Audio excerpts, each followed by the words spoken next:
quiero pedirles que busquen en sus Biblias, en primer lugar, segunda carta a los Corintios, el capítulo 4.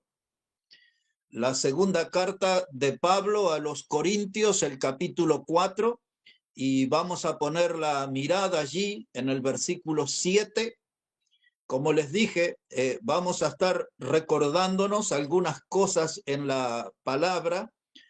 Nuestro mensaje de esta noche es cuando los héroes son de barro. Ese va a ser el tema que vamos a tocar en esta noche, cuando los héroes son de barro.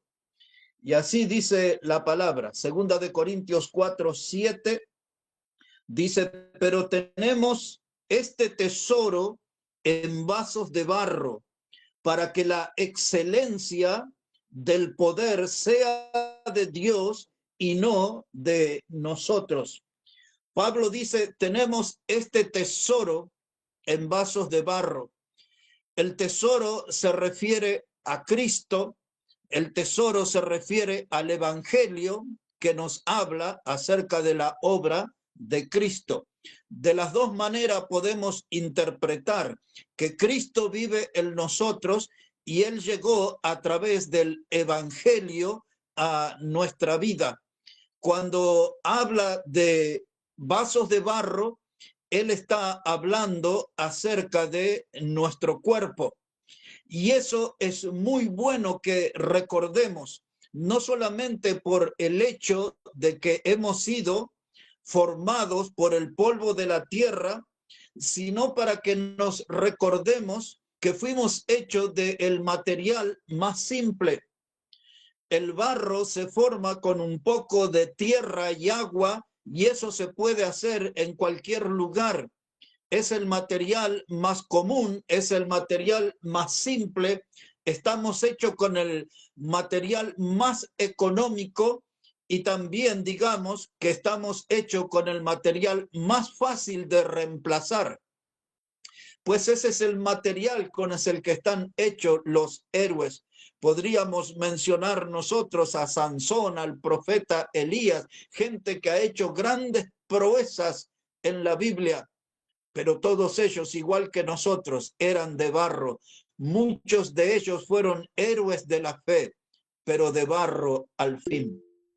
Así que ese pensamiento, hermano, nos ayuda para poner nuestros pies en la tierra y servirle a Dios con todo nuestro corazón, con toda nuestra fuerza y revestidos de humildad. Necesitamos ser humildes porque Dios usa instrumentos que están revestidos de humildad. Ahora, hermanos, quiero que reflexionemos sobre tres textos en la palabra de Dios. El primero de ellos, si usted puede acompañarme al libro de Nehemías, al capítulo 6. Allí hay dos pasajes que quiero compartir con ustedes en esta noche. Como ustedes saben, cuando hablamos de Nehemías, hablamos del hombre que fue el restaurador, el edificador de los muros de Jerusalén. Mientras van en la búsqueda de su libro, recordamos que fue un hombre que no tenía títulos de ingeniero, ni de arquitecto, ni siquiera era un oficial albañil. Él era un copero del rey Artajerje. Pero Dios usó a este hombre humilde y él lo transformó en un héroe. Aunque era de barro, sirvió en gran manera a la obra de Dios. Guió a los hermanos a reconstruir los muros. Pero la lección que quiero compartir con ustedes en ese capítulo 6 es que cuando nosotros estamos concentrados en la obra de Dios, el enemigo aparece. Eso es lo que vamos a mirar sobre Nehemías. Él estaba concentrado en la obra de Dios, pero el enemigo apareció. En el capítulo 6, entonces, dice la palabra, versículo 2, Nehemías capítulo 6, versículo 2, dice, Sanbalat y Gesem enviaron a decirme, ven y reunámonos en alguna de las aldeas en el campo de Ono. Mas ellos habían pensado hacerme mal. y les envié mensajeros diciendo, yo hago una gran obra y no puedo ir, porque cesaría la obra dejándola yo para ir a vosotros. Y enviaron a mí con el mismo asunto hasta 4 veces, y yo le respondí de la misma manera. Hermanos, cuando estamos sirviendo a Dios, el enemigo se manifiesta. Aquí un hombre que se llamaba Sanbalat, otro que se llamaba Gesem, que era árabe él, era parte del trío que el diablo utilizó. El tercer hombre que no aparece aquí, pero sí en otros textos, se llamaba Tobías Oronita. Y estos hombres trataron de sacar al varón de Dios de la obra de Dios. Y esto nos invita a nosotros a pensar que cuando queremos servir a Dios siempre van a suceder cosas para sacarnos de la obra de Dios. Algunas cosas son externas y a veces pueden suceder cosas dentro de la misma iglesia que nos alejen de la obra de Dios. El enemigo vino con sus tentaciones y lo convocó a el campo de Ono. Pero Nehemías se dio cuenta que la intención de ellas era de hacerle mal. En realidad procuraban en esa trampa quitarle la vida. Y eso es lo que el diablo quiere, hermanos, anularnos, sacarnos de la obra de Dios. Y entonces no lo intenta una sola vez. Nehemías nos cuenta que 4 veces vinieron a insistirle con ese asunto.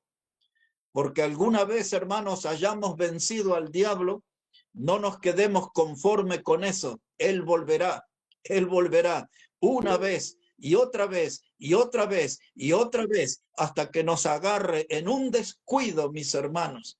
4 veces, dice Nehemías, trataron de sacarlo de la obra de Dios. Y ahora en el versículo 11, ese era el texto que más quería compartirles de este capítulo. Nehemías capítulo 6 y versículo 11, dice él, entonces dije, un hombre como yo ha de huir, y quién que fuera como yo entraría al templo para salvarse la vida. No entraré. ¿Qué es lo que sucedió? Nehemías visitó allí una familia y entonces encontró a un hombre que se llamaba Semaías. Semaías trató de infundirle temor y le dijeron, te buscan para matarte, esta misma noche te van a matar. Y entonces le dio este consejo, ven, abre las puertas del templo y enciérrate en el templo. Y hermanos, a veces el diablo dice, no salgan a predicar el evangelio, no hablen con Cristo con otras personas, es peligroso, ponen sus vidas en riesgo. Y la iglesia, hermanos, se encierra en su templo. El enemigo buscó encerrar a Nehemías y por eso él dice, un hombre como yo ha de huir. Yo estoy comprometido con Dios, yo estoy comprometido con la causa de Cristo, yo estoy comprometido con el evangelio. Un hombre como yo ha de huir. En inglés se diría never underlasting. Nunca, jamás en la vida, nunca, jamás en la vida, no puedo huir. Ahora, mire, hermanos, dice él aquí, versículo 13. Versículo 12, perdón, Nehemías 6, verso 12. Dice él, y entendí que Dios no lo había enviado, sino que hablaba aquella profecía contra mí, porque Tobías y Sanbalat lo habían sobornado, porque fue sobornado para hacerme temer así y que pecase y le sirviera de mal nombre con que fuera yo infamado. Ahora Nehemías está hablando que esas cosas él se dio cuenta, hermano, Dios le hizo entender que habían hombres que fueron sobornados por el enemigo. Algunos de nosotros puede estar confiado y dice, no se me apareció el diablo en persona. No vi un siniestro personaje con capa, con cuernitos y un tridente en la mano. El diablo no se manifiesta así. Eso es una caricatura. Alguien puede decir, bueno, yo estoy tranquilo porque no se me aparecieron demonios. Pero hermanos, hay falsos ministros, hay falsos apóstoles, hay obreros fraudulentos. Esos son títulos que la Biblia usa para hablar de los secuaces del diablo. El diablo puede usar a cualquiera de sus secuaces para infundirnos temor y sacarnos de la obra de Dios, porque el diablo anda sobornando gente en este mundo. El diablo tiene sus seguidores, tiene sus sobornados, y esos son sus instrumentos para infundirnos temor a nosotros y sacarnos de la obra de Dios. Necesitamos discernimiento espiritual. El enemigo tiene muchas formas de atacar. Cuando el diablo no lo hace en forma directa, puede usar a cualquiera de sus secuaces, de los instrumentos que él tiene. Aquí en Nehemías capítulo 6 y el versículo 14, fíjense lo que dice Nehemías hablando con Dios. Nehemías capítulo 6, verso 14. Dice él: acuérdate, Dios mío, de Tobías y de Sanballat, conforme a estas cosas que hicieron. También acuérdate de Noadías, profetisa, y de los otros profetas que procuraban infundirme miedo. Hasta había algunas damas metidas en el soborno. Noadías, profetisa, se presentó con sus títulos y todos para sacar al varón de Dios de la obra de Dios. Y ahora Nehemías dice: acuérdate, esa gente que trató de infundirme miedo. Hermanos, el enemigo está trabajando y nosotros tenemos que depender de Dios, confiar en Dios, porque si alguno de nosotros tiene algo de héroe, somos héroes de barro y nada más. No hay más aspiración que eso. A lo sumo seremos héroes de barro. Hablando de ellos, les llevaré al Nuevo Testamento ahora a un pasaje muy conocido que necesitamos meditar. La segunda carta de Pablo a Timoteo, capítulo 4 y el versículo 7. Vamos hasta allí, hacia un texto que la mayoría de nosotros lo conoce de memoria. Segunda carta de Pablo a Timoteo, capítulo 4 y el versículo 7. Cuando lea el pasaje, fácilmente se darán cuenta de qué estoy hablando. Así dice el texto: he peleado la buena batalla, he acabado la carrera y he guardado la fe. Aquí Pablo hace tres afirmaciones contundentes. La primera afirmación, dice él: yo he peleado la buena batalla. Quiero decirle, hermanos, que la mayoría de los estudiosos de la Biblia interpretan este pasaje o esta palabra soldado no estrictamente como un soldado de guerra, sino que los que estudian la palabra ven como una referencia a un atleta, a alguien que está en una alta competencia. Refiriéndose a un atleta, puede ser también a un luchador en la arena. También puede ser que él se refiera a un boxeador, porque en la primera carta de Corintios, el capítulo 9, él habla como de un boxeador, como alguien que pone su cuerpo y que golpea el aire, dice él, ¿no? Él habla como aquel que lucha, de todo se abstiene. Él usa esas figuras del atleta, del luchador, de la lucha libre. Él usa la figura del boxeador. Pero lo que él está diciendo aquí: he peleado la buena batalla, es que ya estoy aquí en el escenario y ahora, aunque fuera un boxeador que es maltratado, que es golpeado, un boxeador que es lastimado, aún derramando su sangre, al final de la batalla se mantiene de pie. Esa es la idea que él busca transmitir. En la vida de ustedes y en la mía, hermano, hay muchas heridas. El paso del tiempo nos ayudará a acumular cicatrices. Son las marcas, hermanos, que demuestran que en algún momento estuvimos en peligro. Las cicatrices nos recuerdan que alguna vez estuvimos al borde del precipicio, pero no caímos. La mano de Dios nos sostuvo y aquí estamos de pie. Bajo la sombra de esa frase, he peleado la buena batalla, aquí estoy, herido, lastimado, sangrando, pero de pie todavía. Y luego él dice, he acabado la carrera. Él está hablando aquí de una exigencia, hermano, extrema. Él está hablando aquí, hermanos, de una carrera, algunos traducen o ven la idea más bien de una caminata extenuante, más que una carrera como acostumbramos a ver. Pareciera ser que es una caminata larga, y la vida cristiana es una larga caminata. En nuestra vida hemos estado en los cerros de Córdoba, hemos hecho largas caminatas, hemos estado en los cerros de Jujuy, hemos estado, hermanos, allí en la zona de la Quebrada, en la Puna de Jujuy, hemos trepado a los cerros más altos, hemos rozado los 4.000 metros de altura. Las caminatas fueron extenuantes. La más dura de todas ellas la experimenté en Oruro. Allí, en cercanías de la Virgen del Socavón, estábamos predicando no en la iglesia Maranata, sino allá en la iglesia que estaba en lo alto. Después de estar allí un poco más de un día predicando, cuando salimos de aquel lugar, hermano, unos 100 metros, 150 metros para llegar hasta la movilidad, nunca sufrí tanto en mi vida como eso.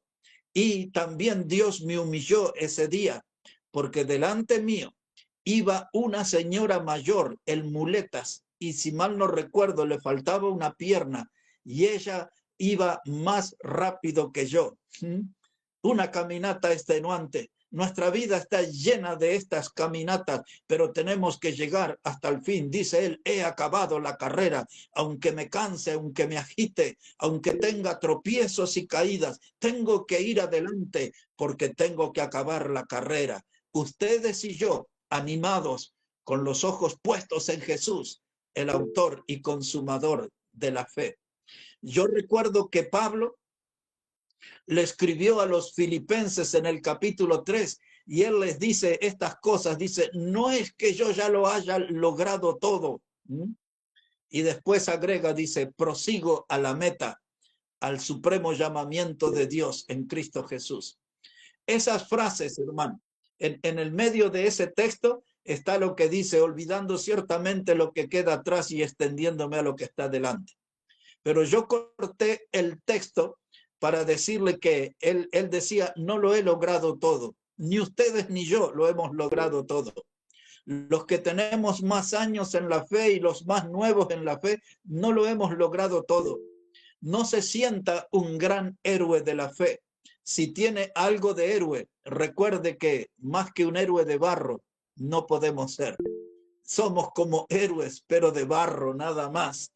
Y hermanos, dice Pablo, dice, prosigo a la meta, tenemos que ir adelante, a pesar de todos los obstáculos que se nos cruzan en el camino, vamos adelante, prosigo a la meta.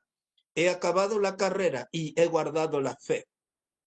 Los que interpretan ese pasaje lo hacen en dos direcciones.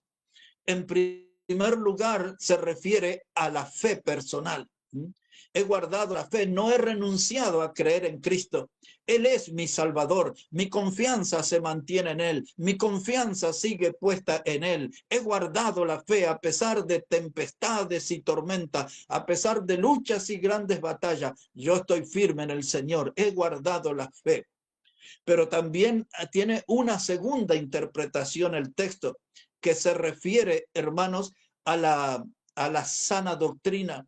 He mantenido una línea doctrinal, no me he desviado de la palabra del Señor. En otras palabras, él está diciendo, me he comportado como un guardián de la fe. Y ustedes y yo, hermanos, en estos tiempos peligrosos, en estos días de apostasía, tenemos que ser guardianes de la fe, guardianes de la sana doctrina. A esa batalla nos ha convocado el Señor. Así que hemos visto héroes de barro, Nehemías en su lugar, Pablo en su carrera, hermano, en su batalla, y comportándose como un guardián de la fe. Y por último, hermano, nuestro compromiso a no quedarnos estancados. Veamos para terminar, hermano, Primera de Corintios, el capítulo 15 y versículo 58. Como les dije al principio, el propósito de este mensaje era recordarnos algunas cosas que ya sabemos, pero a veces la memoria nos falla. A veces las cosas importantes caen en el olvido y no debería suceder. Algunos de los discípulos de Juan capítulo 6 que hablaba el hermano Eri, dice que algunos dijeron, dura es esta prédica, ¿quién podrá resistir? Y dice que ya no andaban con él, se volvieron atrás. Y aún los apóstoles tuvieron que ser desafiados por el Señor cuando les dijo, ¿acaso quieren irse ustedes también? Pero Pedro respondió, Señor, ¿a dónde iremos si tú tienes las palabras de vida?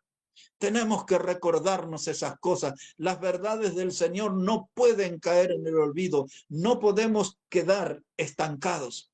Vamos al pasaje final, hermanos. Primera de Corintios, el capítulo 15 y el versículo 58.